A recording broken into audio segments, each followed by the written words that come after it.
welcome. It's Tuesday, May 4th. It's 12:30 p.m. and that means it's time for Medcan Presents webinar.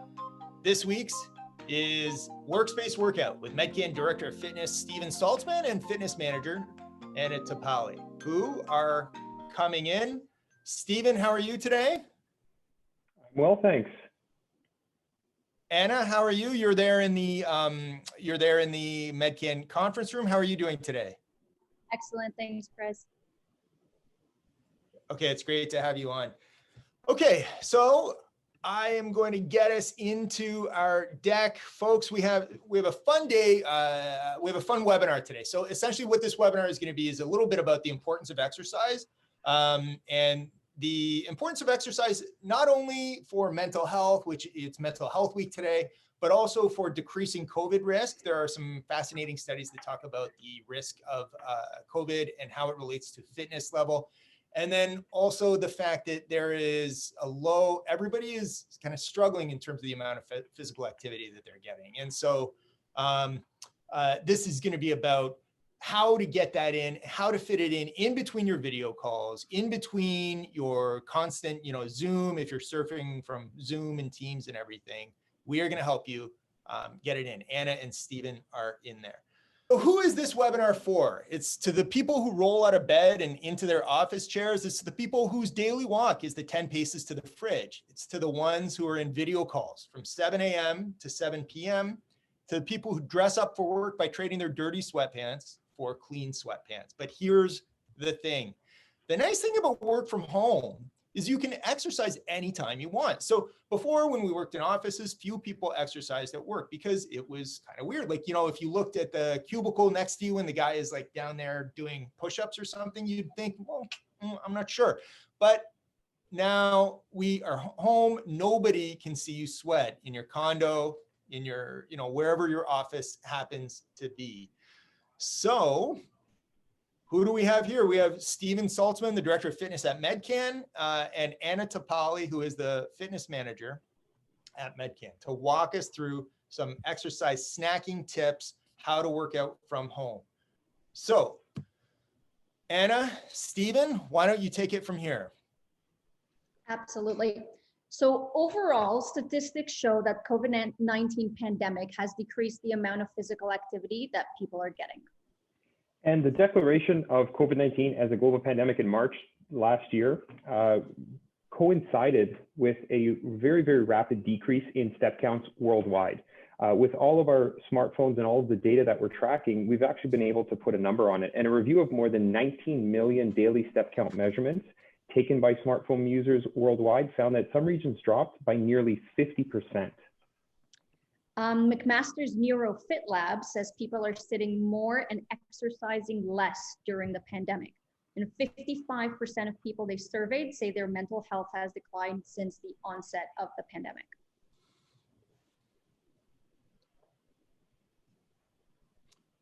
Okay, so Steven, you'll run through a little bit about the study, and then I'll play that video from that we have.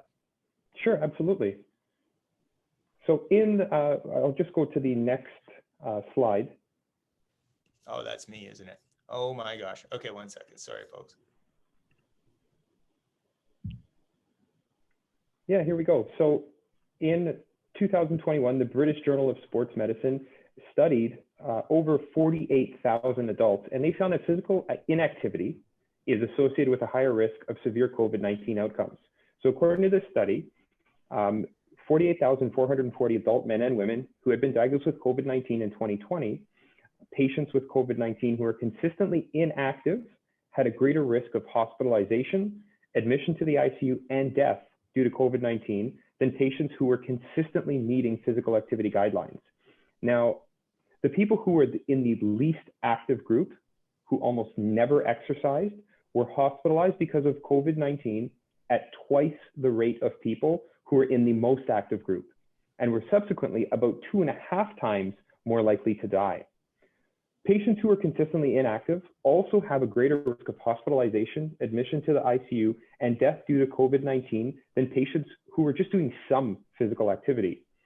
Physical inactivity was found to be the single most important modifiable risk factor for COVID, more powerful a predictor than whether someone smoked, whether they had obesity, cardiovascular disease, or cancer.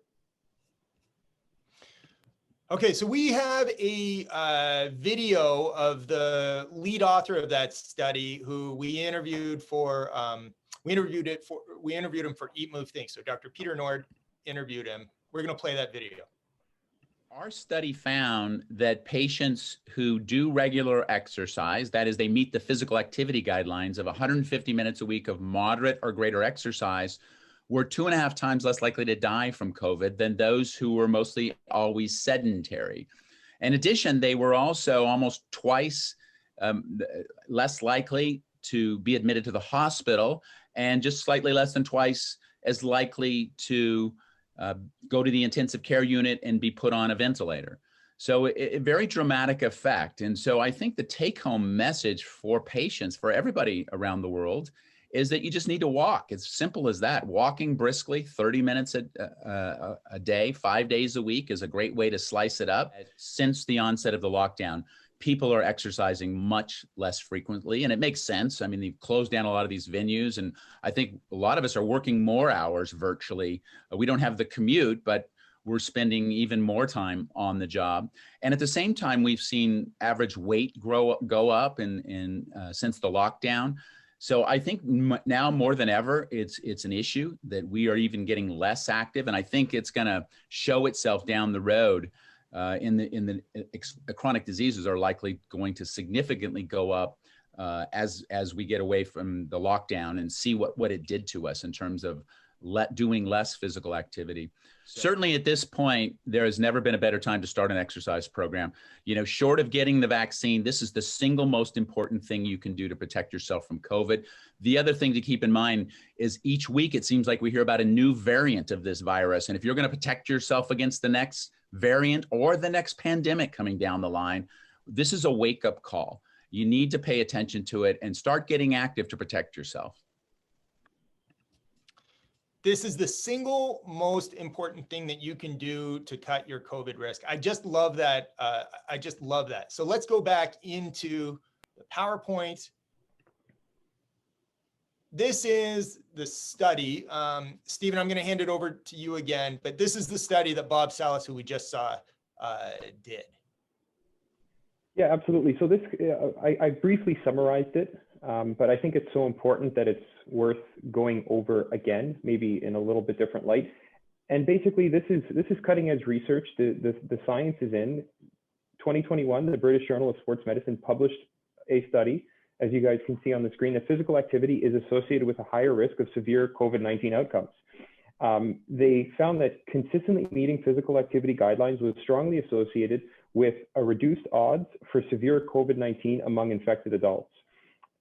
Essentially, the takeaways were that you had lower odds of being hospitalized, you had lower odds of being admitted to the ICU, and overall lower odds of death. And consequently, being inactive was a stronger risk factor for severe COVID-19 outcomes than any underlying medical conditions other than age, or if you were recently an organ transplant recipient. So we'll head to the next slide. And so what we're trying to say in not so many words is that regular physical activity may help protect against severe COVID-19. Science shows aerobically fit people are less likely to catch colds and other viral infections, and they also recover more quickly than people who are out of shape, in part because exercise can amplify immune responses.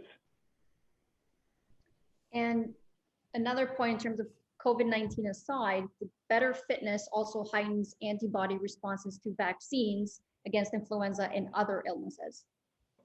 Right, and research does not show exercise can substitute in any way for immunization, but regular exercise can substantially lower our chances of becoming seriously ill. We know that COVID-19 and these types of viruses infect and influence our respiratory system. So the higher the capacity of our respiratory system, it just makes sense that we'd be better equipped to deal with a disease or a virus like COVID-19.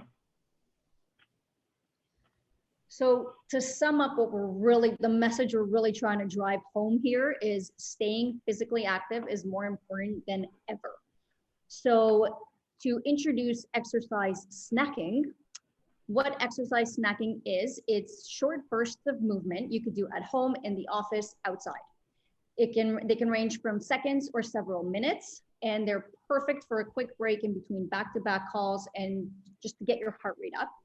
And you don't even have to change your clothes. Best part. Yeah, and McMaster's NeuroFit Lab says exercise snacking can activate the front part of your brain to help you focus. And in one survey, active respondents were better able to ignore distractions and stay focused.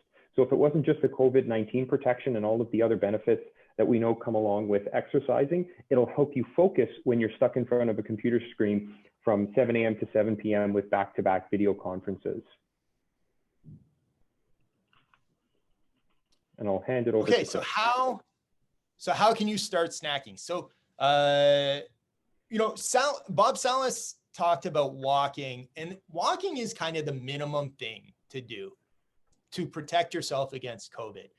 But what I think Salas and actually any kind of, you know, top tier exercise researcher would say is that you can actually use the time, work breaks through the day to maintain your mental acuity, and as well as maintain your energy levels, as well as maintain your fitness. And so Stephen and Anna are going to walk through some ways to do that. So Stephen, I'll hand it over to you. Absolutely. So when we say exercise snacking, we know that for many cases, it's impractical to step away from your remote work setting for an hour at a time, or even half an hour at a time. So when we talk about exercise snacking, we're talking about small bursts of maybe only a few minutes, where we do some very simple exercises to get what we would call a minimum effective dose. Like, what's the least amount you can do to get the most effect? What's the biggest bang for your buck?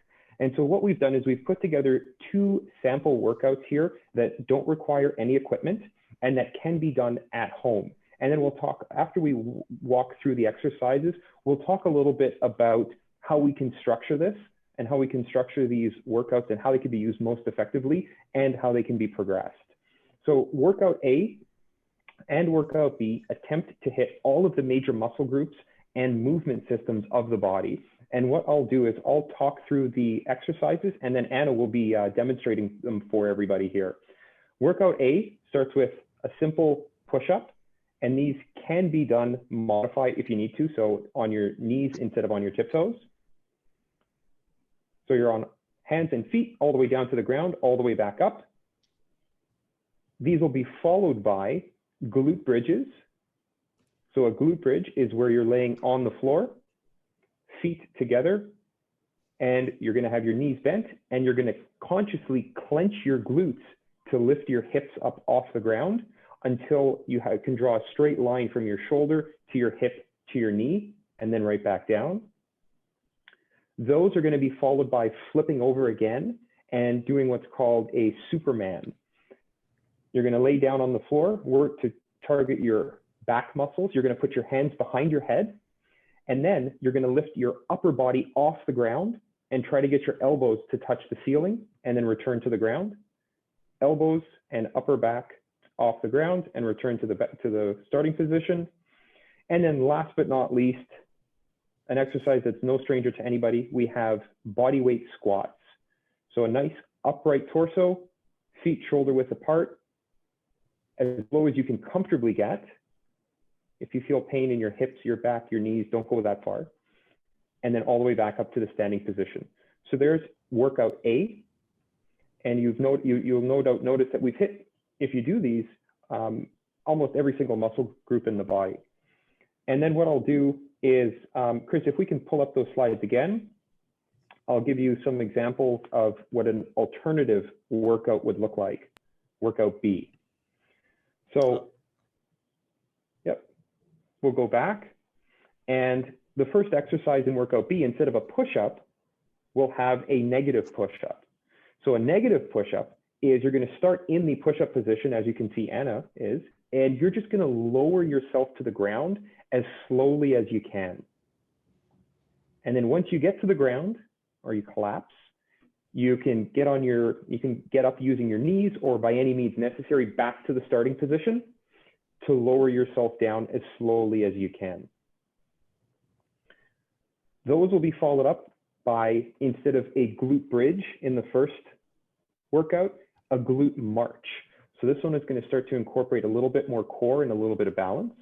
So you're in that same glute bridge position with your hips up off the ground, except now you're going to keep your hips up off the ground and you're going to alternate kicking your right leg out and then your left leg, right leg, and then left leg. And you're going back and forth. And then the last one, or sorry, the next one, instead of a body weight squat, we're going to do what's called a pump squat. So you're going to get low as if you were in the bottom of the squat, and then maintaining this position, you're going to hop maybe 2 or 3 inches off the ground. So never all the way up and never all the way down. And this is quite challenging right off the bat. Excellent. And then the last one is called a prone wall angel. So what I'm going to have Anna do here is on the ground, kind of the same position that you'd be in to begin a push-up, is you're going to keep your hands and elbows off the ground, so your back is engaged, and now you're going to reach your hands overhead, all the way, stretch as far as you can, and then come all the way back down, all the way up, and all the way back down. And that's it. There's workout B. So there's 2 alternative workouts, neither of which used any equipment outside of body weight, and that gave you the ability to target, or at least in some way, shape, or form, hit every major muscle group in your body. What are really important in those is that you're going to get your heart rate up, and you'll be breathing and perhaps sweating a little bit by the time this is done. And we put special attention to make sure that we hit muscles that do not get used when you're sitting in front of a computer screen all day, especially those Supermans, those Supermans, and these prone wall angels that Anna just demonstrated are really important for all of the muscles that kind of fall asleep when you're sitting in front of a computer screen all day. Stephen and Anna, I'm concerned that people couldn't see Anna, and so I've spotlighted Anna's video. And Anna, can you walk through a couple of those again? And then we can demonstrate exactly what it is. So, Anna, turn on your, yeah, that's great. There we go. I'll talk through them. I've spotlighted Anna, and so hopefully that shows people through the, attendees through the chat. If you can't see, let us know, and hopefully we're mitigating this. But let's try that again. So can we go through the tricky ones, the stuff like the Supermans, the glute bridges? Yeah, sure. If you can Happy to. Yeah. So the first one was pretty straightforward. It was just a simple push-up. If that's a little bit too challenging for your upper body, you can just drop your knees to the ground and do a push-up from that position, all the way down, all the way back up. Simple enough. Those are followed by glute bridges. So you'll flip over onto your back, knees bent, feet shoulder width apart, and here you're clenching your glutes to lift your hips up off the ground to the point where you can draw a straight line from your shoulder to your hip to your knee. Those are followed by Supermans. So you're going to flip back around, fingers interlocked behind your head. And from here, you're going to lift your elbows and back of your head as close to the ceiling as you can, as far as you can get. Perfecto. And then the last one was a tried and true body weight squat.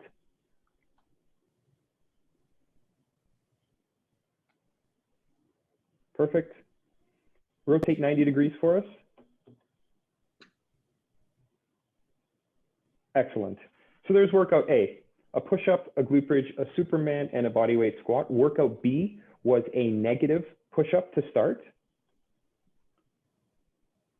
So that's the same push-up position that you were in before. You can modify these as well. And the idea here is that you just lower yourself all the way to the ground as slowly as you can. When you get to the ground, get up by any means necessary. Those will be followed by, I'll let Anna do one more. She's getting a workout in. Those are going to be followed by a glute march. So you're on the ground face up, hips up, just like the glute bridge that we did. Now this time you're going to keep your hips up the whole time, and you're going to alternate kicking out your right leg, then left leg, right leg, then left leg. And the idea here is to keep your hips up as high as you can the entire time. Awesome. Next up, we're pump squats. So this is the same starting position as a body weight squat.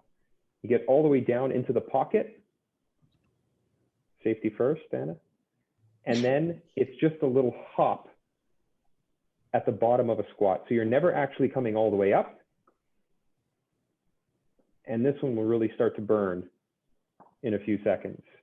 And then the last one, and I'll give Anna a break, we're prone wall angels. So you're laying down with your hands and elbows off the floor as if you're making a W with your hands. Then you're going to reach out overhead as far as you can, and then come all the way back down. And you should feel all of the muscles in your middle up and upper back starting to light up, especially if you've been hunched over on a cell phone or on a computer the whole day.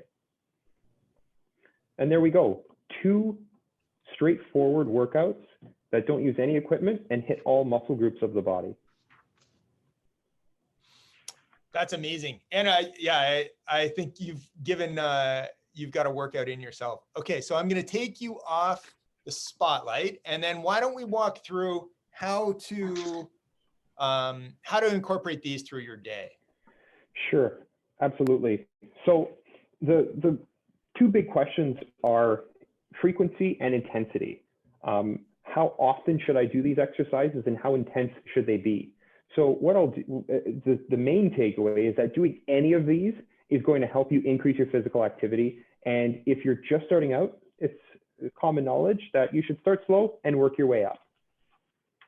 And I'll just go to the next slide, and we can talk a little bit about programming and how these things can be progressed in terms of frequency and then intensity. So the first stage is pretty straightforward. Rather than heading to the kitchen for a snack, try working through some of the exercises listed. And once you've done them a couple times and you know what to expect, you can probably get your workout done in less time than it took for us to even demonstrate it. The second stage is once or twice a day. Work through workout A or B once or twice by using the as many as you can in a minute principle. So literally setting a timer for 60 seconds and doing as many reps as you can. If you need to take a break after 15 or 30 or 45 seconds, do so, but don't stop the clock. You want to try to do as many reps as you can in a minute.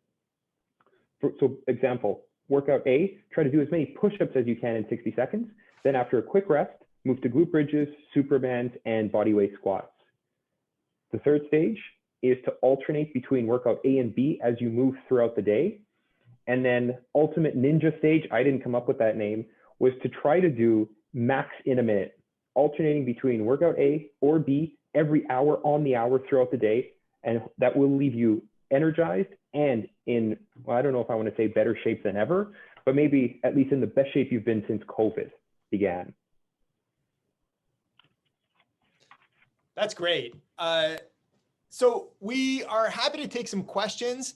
I have some questions that people have submitted. So if you're not, like if you have some equipment or if you have some, what are some exercises that you wish you could have incorporated in this that, other exercises? So there are more exercises than just these 8. What else should we think about doing? Yeah, so I'll add one, and then I'm sure Anna has some things that she would want to add to this. But I think that if you do have some equipment, I think that one of the more versatile pieces of equipment that you could have is, let's say, a dumbbell or 2.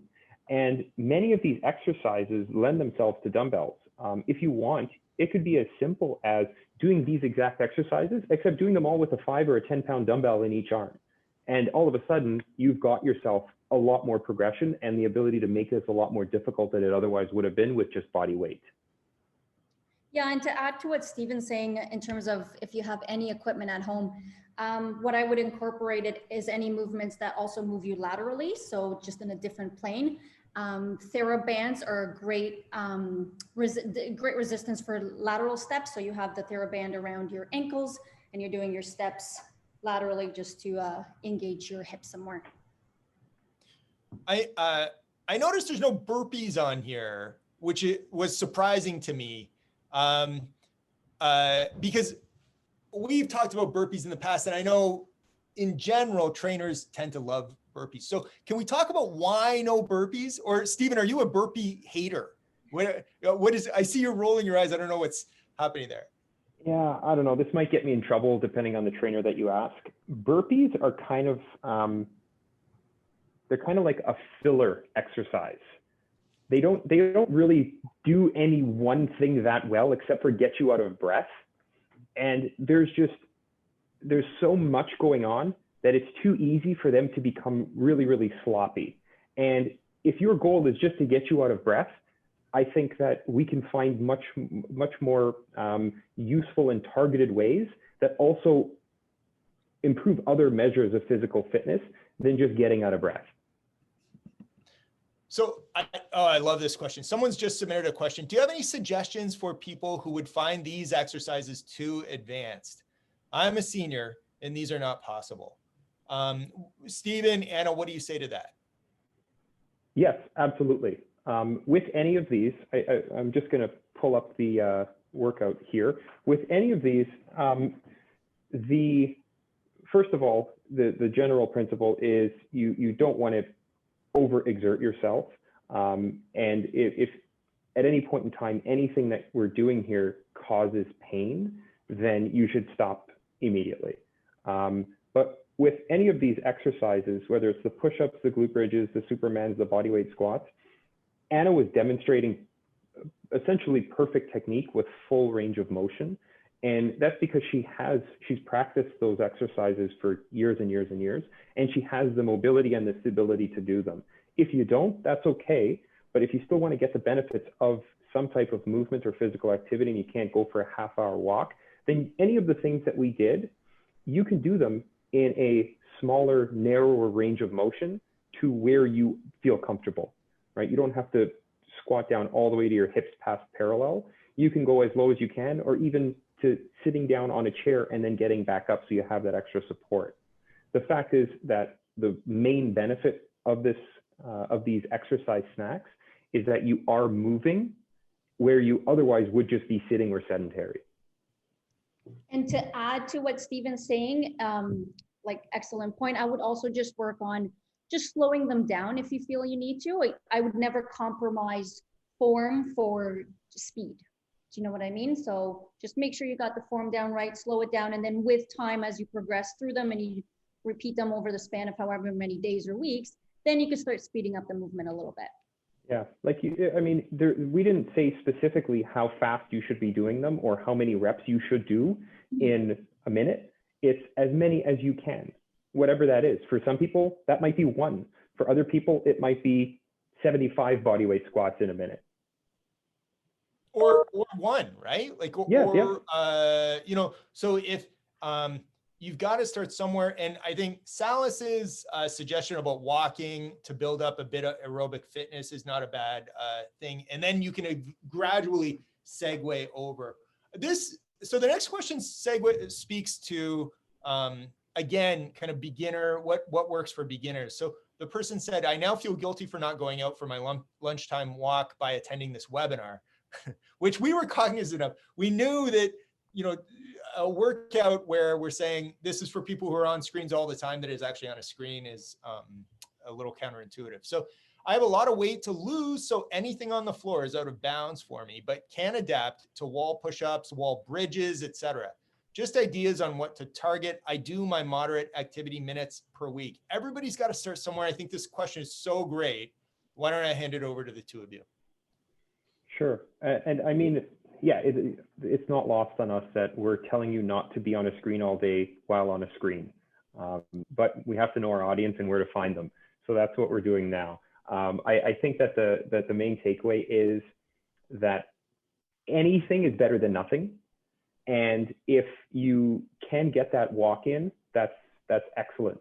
The idea of the exercise snacking that we propose to the people attending is that sometimes you can't do 30 or 60 minutes in a full day of back-to-back webinars. And if you can't, then these 5-minute bursts of exercise is the next best thing.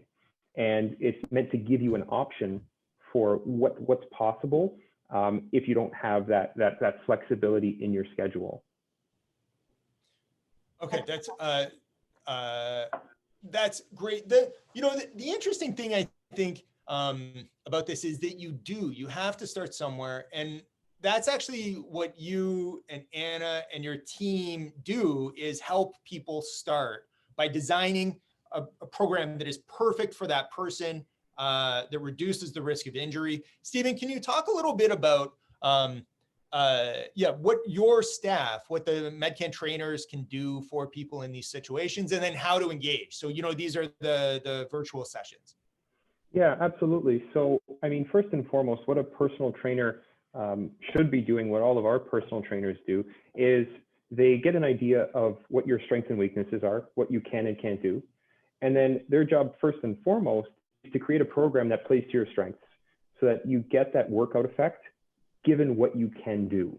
And one of the benefits of working with a trainer is that they're not just doing that ahead of time in terms of exercise selection for you, but they also have the ability to modify live. So if there's a particular thing that you can't do, or that you just can't do that day for whatever reason, then they can modify it with regressions, or alternatively, to make sure that you get the most out of the time that you were able to set aside for exercise, is that they can make progressions as well. And that's something that the trainer is doing in the moment. And then every workout is also part of a much longer term plan for you, so that every exercise, every set, every rep, every workout is a step in the direction of where you're trying to get to with your physical fitness. And then we do offer that virtually on a purpose-built personal training platform. So this platform is found at medcan.liftsession.com, and it has benefits for personal trainers and for clients above and beyond, like the Zoom call you're on today, where you have thousands of pre-recorded video demonstrations, professionally shot. So it's not me awkwardly trying to demonstrate from you, or having Anna demonstrate stuff for you guys. They have calorie burn estimators. The entire screen acts as a whiteboard, so that the trainer can live give you visual feedback on your screen to help coach and modify the technique, as well as the ability to take screenshots, before and after pictures, and have a timer, so that you really get the most out of what is a purpose-built personal training platform. Fantastic. And so do I call Medcan, do I call the Medcan number, like 416-350-5900? Or how do I, let's say I've never used a Medcan trainer before, how do I sign up for a session? I think the best thing to do, because I know that there's going to be some people who are a little bit hesitant to commit to a block of virtual sessions with someone they've never met and maybe never will meet in person, and the fact that they've maybe never done virtual training in the past, would be to email me directly, and I'm happy to set them up with a trainer and a complimentary virtual session to try things out. Fantastic. And we'll put, so someone did ask, will you be sharing the workouts by email to participants after this presentation? So people, we typically do that about 24 hours after the actual Zoom webinar. And then in that email, in that follow-up email, we'll include Stephen's email. You can email him directly and set up, say that you saw this webinar and that you're interested, and then Stephen will take it from there. Okay, so I think we should wrap up. It's 1:04. Any final words of inspiration or wisdom, Stephen or Anna? Absolutely. I'll say every little bit counts. Honestly, if you feel like your day is absolutely crazy and in your head you're thinking, there's no way I could set aside 60 minutes, I think we nicely summarize the fact that even 5 minutes is better than 0 minutes. So it all counts. That's fantastic. Okay, so future Medcan Presents webinars. So May 18, the next one, how to be around people again. So after more than a year of restrictions, distancing, and self-isolation, it's natural to feel a bit uncomfortable at the thought of being around other people again. So this is Medcan's psychology team lead, Dr. Jack Muscat, talking through how to mitigate the symptoms of social anxiety disorder. It's not, if you are experiencing full blown and working with a professional and on a system of care, this is basically, if you're feeling uncomfortable, it's for the more not so serious. It's tips and how to work through your anxiety at reintegrating with society again. Dr. Jack Muscat also will be taking questions. I think that'll be an interesting webinar. In terms of other resources, so probably one of the more inspirational things we've run the last couple of weeks is the new 10,000 Steps with Ray Zahab, which is our CEO, Sean Francis's conversation with a guy who ran across the Sahara Desert in, I think, 111 days. And he talks about, he went from kind of a schlubby guy who smoked a pack a day to a guy who ran across the Sahara Desert. And it talks about the importance of not limiting in your head what you're able to do, that anybody is able to do much more than they think that they can do. It's really an inspiring podcast episode. And I hope everybody checks that out. So that's at eatmovethinkpodcast.com. So thank you very much, Stephen. Thank you very much, Anna. Thanks to all the webinar attendees and for the great questions. We will send this out, and then this will be at our YouTube channel as well. Have a great week, ladies and gentlemen. Thanks, everybody. Thank you.